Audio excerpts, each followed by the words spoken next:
Tudo bem? Meu nome é Nelson e nossa área de formação é teológica filosófica.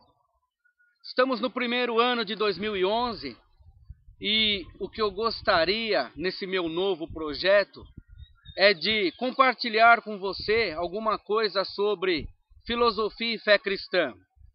Por que fé cristã?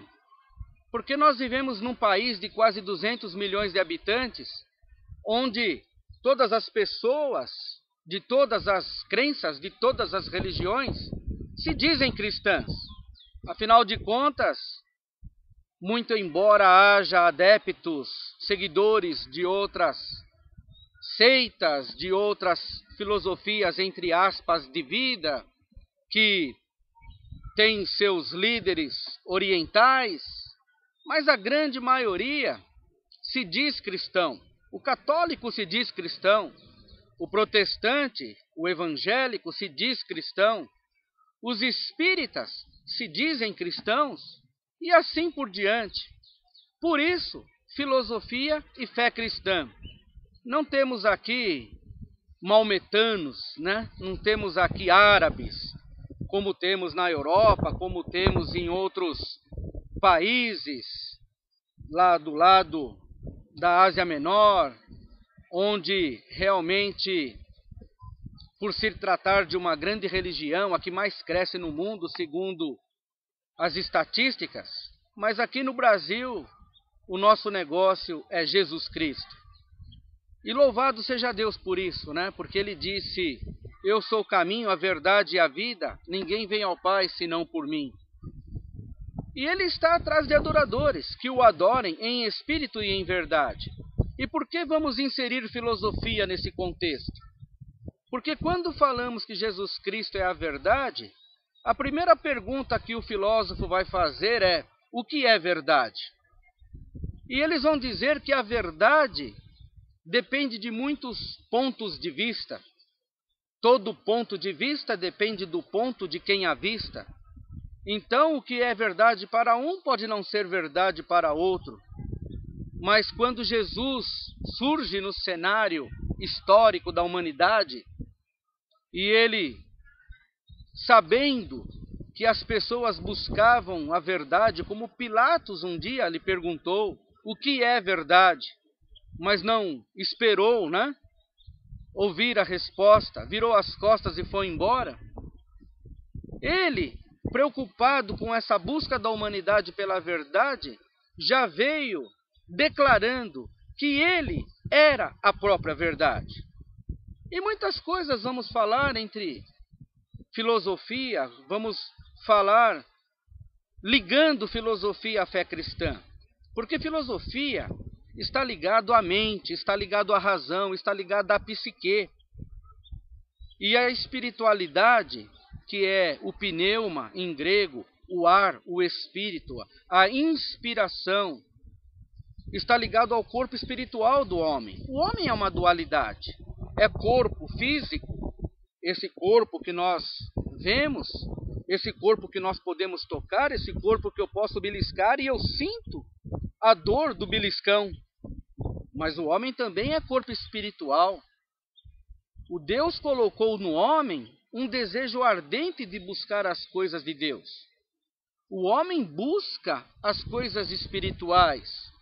Muito embora muitos se digam ateus, são ateus até que o motor do avião para de funcionar a 10 mil metros de altitude. Quando o piloto grita lá: olha, os motores falharam, nós vamos cair. Aí os ateus, naquele momento, já não são mais ateus. Já passam a rezar, já passam a clamar, já passam a chorar pela sua vida, porque sabe que o seu fim é iminente. É como disse alguém: eu sou ateu graças a Deus. Paul Sartre também era ateu, mas apesar de seu ateísmo, ele fez várias declarações que só alguém que está cheio de um desejo ardente de conhecer a verdade através do Espírito faria aquela declaração. Então, o que nós vamos falar nos próximos vídeos, e você é meu convidado desde já, é justamente tentar traçar um caminho para que você tenha de Deus uma resposta ao seu coração. E esse assunto é um assunto muito instigante, é um assunto que eu te convido desde já a deixar suas armas de lado, seus achismos de lado. Não venha com seus preconceitos contra a teologia, contra a espiritualidade, você que é filósofo e livre pensador, e nem venha com com seus preconceitos, você que é teólogo, dizendo que a sabedoria deste mundo é animal e diabólica. A palavra de Deus diz que existe uma falsa sabedoria, uma falsa ciência, mas Deus tem dado ao homem também a capacidade de colocar a sua razão a serviço da espiritualidade. Jack Martin, ele falava que a filosofia é escrava da teologia. E muitos dizem na teologia que não há espaço para a filosofia, dizendo que Paulo diz que a filosofia é vã. Existe a filosofia vã, é aquela filosofia que quer colocar Deus fora do campo de atuação da vida espiritual. Mas o homem, como eu já disse, repito, é uma dualidade, é corpo e é espírito, é soma, é pneuma e é psique. Ele possui uma alma, possui uma mente, e a Bíblia exalta a razão, exalta a mentalização. Tanto é que o apóstolo Paulo diz que nós temos a mente de Cristo e nos convida a transformarmos a nós mesmos pela renovação da nossa mente. Isaías 26:3 diz que bem-aventurado é aquele cuja mente está firme em ti, porque espera em ti. E a própria definição de fé em Hebreus 11:1 diz que a fé é o firme fundamento das coisas que se esperam e a prova das coisas que se não veem. E ainda sobremente Paulo diz assim: apresenteis os vossos corpos em sacrifício vivo, santo e agradável a Deus, que é o vosso culto racional, um culto com entendimento, um culto raciocinante, um culto onde você coloca a sua mente a serviço de Deus e você presta aquele culto sabendo o que você está fazendo. De outra sorte, alguém diz para você que você tem que amarrar um monte de bomba no corpo e se explodir, porque aí você vai ganhar 100 virgens no paraíso. E cegamente, sem nenhuma razão, sem nenhum raciocínio, a pessoa vai lá e se explode e ainda cuida que está fazendo um serviço a Deus. Jesus mesmo disse isso. Disse que no final dos tempos, alguns matariam os seus mensageiros, matariam os seus servos, perseguiriam e matariam, cuidando que ainda estariam fazendo um favor para Deus. E muitos que têm lutado contra o Evangelho e que têm explorado a boa-fé das pessoas, têm dito assim: não está o Senhor no meio de nós, nenhum mal nos sucederá. Enganam a si mesmos. Mas Jesus disse: dura é para ti, Paulo, recalcitrar contra os aguilhões. Dura é para ti, Saulo. Não era Paulo ainda, era Saulo. Dura é para ti, Saulo, dar murro em ponta de faca. Nós não podemos contra a verdade. A Bíblia diz: nada podemos contra a verdade, senão com a própria verdade. Por isso que várias vezes repete: na verdade vos digo. Eu costumo dizer que existem 3 verdades: a sua, a minha e a verdadeira. Deus é a verdadeira verdade, se é que podemos dizer dessa forma.